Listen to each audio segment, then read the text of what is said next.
Why were you interested in applying for this position? My first interest, what really piqued my interest was the questions that were on the application. If you take a look at some of the questions that the board members submitted through the Georgia School Boards Association, that really tells you a lot about the focus of the Board of Education and the needs of the district. And so that really is what piqued my interest. One of the questions was your strongest qualities that you bring here. What are those?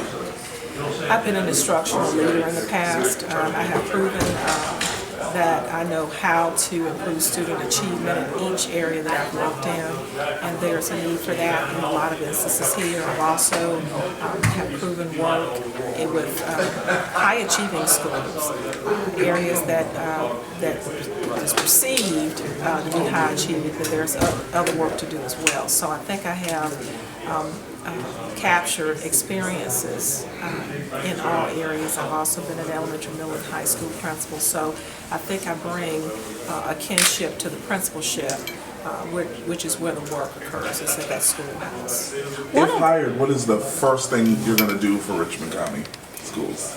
The first thing I need to do is listen and understand Richmond County. And I mentioned in my interview, seek first to understand and then to be understood. I think oftentimes we can come in as leaders with ideas about improvement, but until we get into the schoolhouse, as mentioned by one of the audience members, get into the schoolhouse and clearly understand the dynamics of each classroom and what each teacher needs, it's very difficult to respond to that question fairly to the people who've been doing the good work here in Richmond County. Furlough days, was when the issues brought up, and you spoke about how, in your district, former district, we had, graduating furloughs with teachers and their income and stuff like that. So that's something you might think about bringing here. It's something I'd like to propose. I think it builds morale. It really puts the money where it needs to be, which is in the classroom.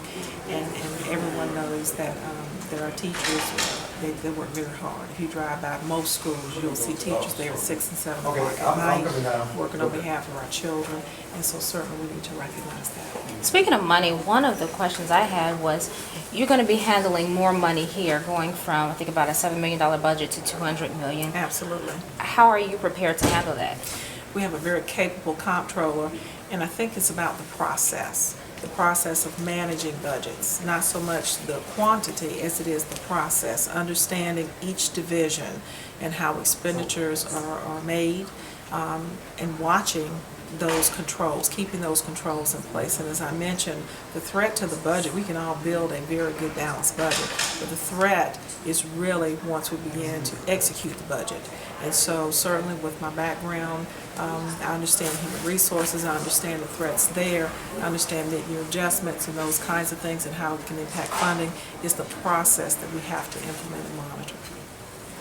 I mean, Richmond County is, one of the largest, counties here in Georgia school system and kids here. I mean, what would you say to parents, who are watching this later, that, to kind of rest in the assured, what you will bring to Richmond County, and maybe, what are some advice you have for them? Having worked in a very large school district, twice the size, probably 3 times the size of Richmond County, what I bring is the ability to understand parental engagement and the impact it has on student achievement.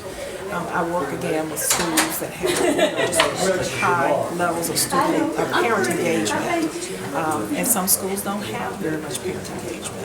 And so what we've had to do is better define the concept of parental engagement, and we know it has an impact on student learning. We also know the impact that we can have on student learning through Title I funds. And so I think that relative to parental engagement. So I think to parents, we aim high, I aim high. I expect us to get to levels, high levels of student achievement in all schools. Not some schools, but all schools.